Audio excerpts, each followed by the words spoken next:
designs often reuse old freight rail corridors, a lot of vacant lots and old warehouses that are abandoned. And other times there's just mismatched, underused private property, which we could reimagine and put to better use. That's a good thing. That just gives us more canvas to paint.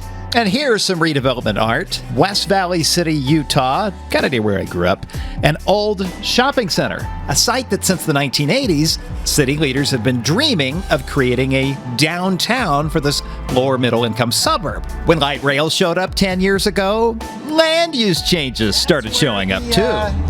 That's where the restaurant got shut down by the health department right Some there. of it welcome, I guess there's no loss there. That was Francesco's. An some Italian of it not. restaurant. I don't want to grow up fun towards ruckus. The